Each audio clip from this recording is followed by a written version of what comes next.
the Dodge Viper doesn't exactly have the friendliest reputation. Allegedly, 2 out of 5 new owners don't even make it back from the dealership to their house before wrecking them. It's loud, it's mean, it rides really rough. We're excited to test out Generation 5 of the Dodge Viper. Here are some specs. 8.4-liter V10 producing 640 horsepower and 600 pound-feet of torque. It only comes in a 6-speed manual transmission. 0 to 60 happens in the very low 3-second range, a quarter in 11.6 seconds, and a top speed of 206 miles an hour. This beast has the performance ability for a supercar. The interesting thing is numbers don't really convey how this thing drives. What you probably didn't know is that it's shorter in overall length than a Porsche 911, and your head sits just 1 foot above the rear tires. In front of the rear tires, It is incredibly noisy in here. You feel every bump in the road, and compared to something like the Z06, it is just so much less refined. Agreed. The steering is incredibly heavy in a non-artificial way. The steering feels fantastic. And interestingly, about the 6-speed manual, it's angled a little bit towards the driver. It's a different feel than normal. Very notchy, feels great. You very much know when you're in gear. The pedal box is tiny, really very tight. Small. I'm not sure if I like that. The clutch throw, I'd say very average. It's not too heavy whatsoever.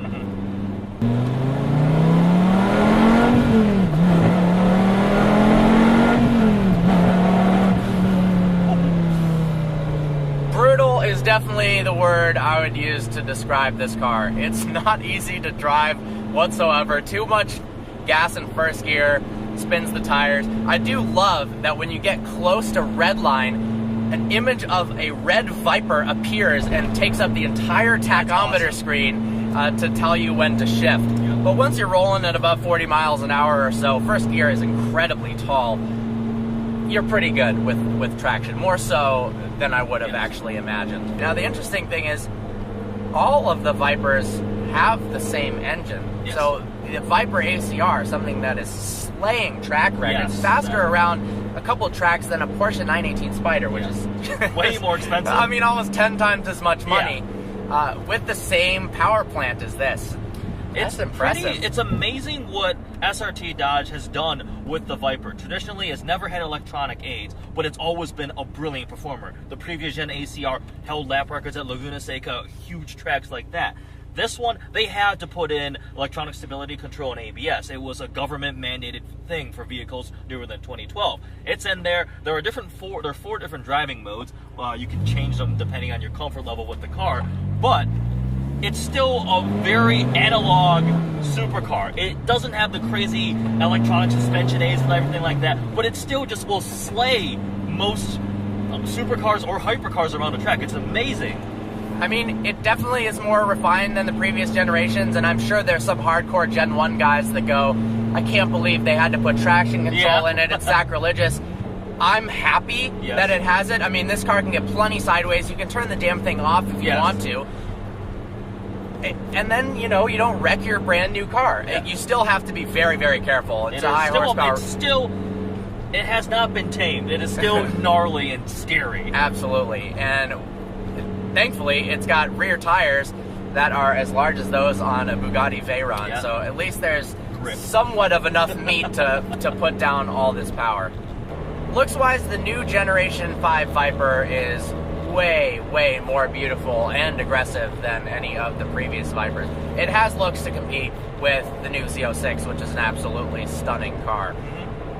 It just looks so much more modern. I wasn't really a huge fan of the way Vipers looked until this one. I'm sure people disagree with me. I like the older Vipers. As a kid, I got to sit in a few of them, went for a ride in one, thought they were cool. But as soon as this came out, those immediately looked way too dated. This is a great modern design, and it still carries the overall design language of a Viper. You have the enormously long hood, the cabin towards the back, and it's clearly a rear-wheel drive, massive front engine monster with a carbon fiber hood, roof, and deck lid. So this is actually significantly lighter than the previous generation Vipers.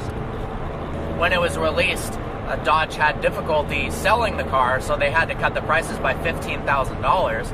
And you can pick up a brand new base SRT for $85,000. And for that, the performance and the looks are incredible.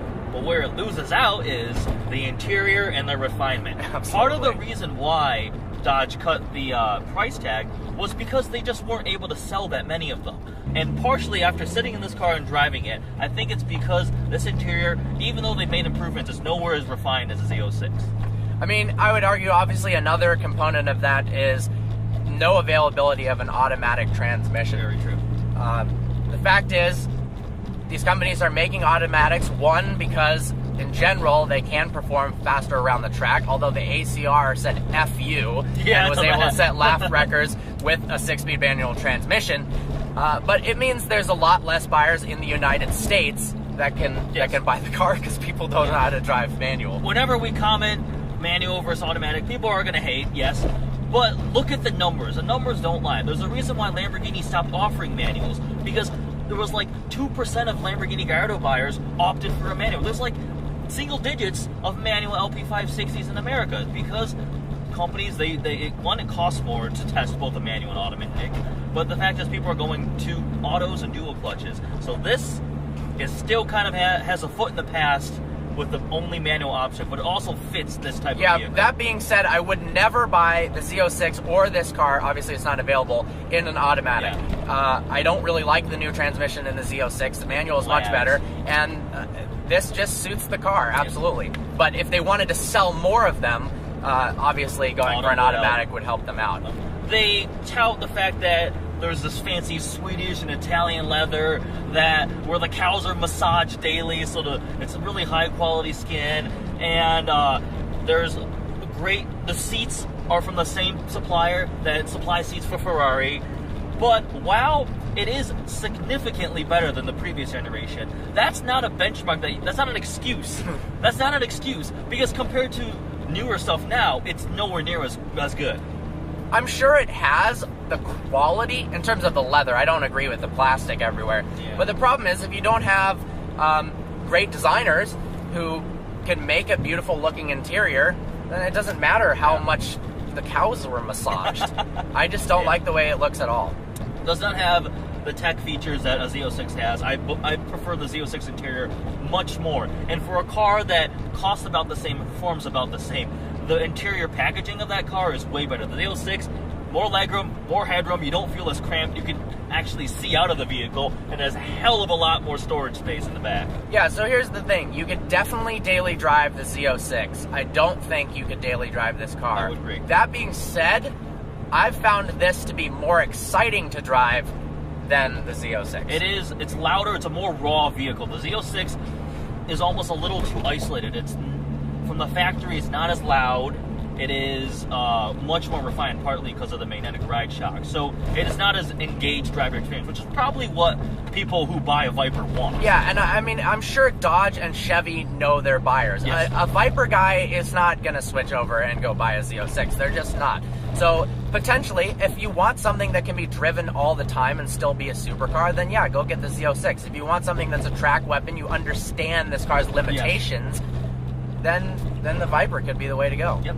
So one thing the owner of this vehicle told us was that it has had several electronic issues in its brief 8-month period of ownership, so it's required a few trips to the shop. So apparently, reliability may be a slight issue with these vehicles. Yeah, several alternators and several new batteries. I think over 5 trips to the dealership.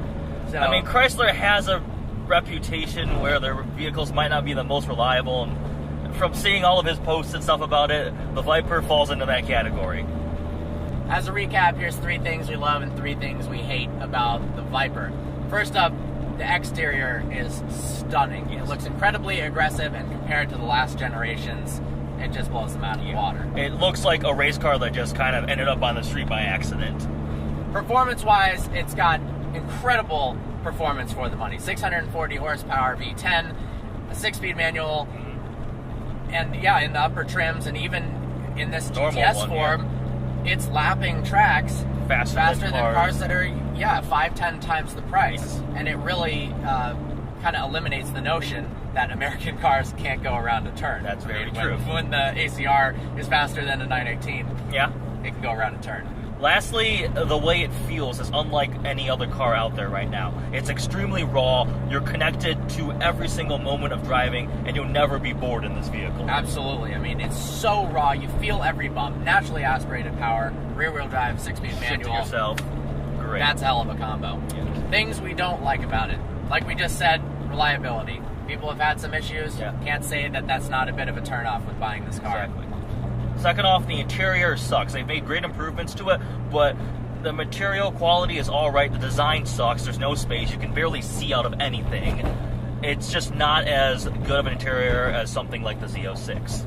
Last off is the refinement. This car is not comfortable. It's loud, lots of wind noise, not something you would want to daily drive. Overall, I think we both love the Viper. It's pretty cool. It's so enjoyable to drive. They've stepped the game up for sure. It's more exciting than the Z06. Whether it's a better car, hard to say. It depends what you want it for. Exactly. If you want a car that pretty much cannot be daily driven, that's exciting every time you drive it, who's killer on the track, car, get this. If you want the also amazing performance, but is a little more refined and has a better interior, get the Z06. Thanks so much to the owner of this car. He runs a rally called the Motor City Rally, which is going on from August 3rd to 6th, and both of us will be attending. We did it last year. It was just an absolute blast. There's really nothing better than hanging out with friends, going with a bunch of exotic cars, and just driving around having a blast. So check them out on Facebook, Motor City Rally. Check them out on Instagram, @Motor City Rally. Thanks so much for watching. Look forward to seeing you next video.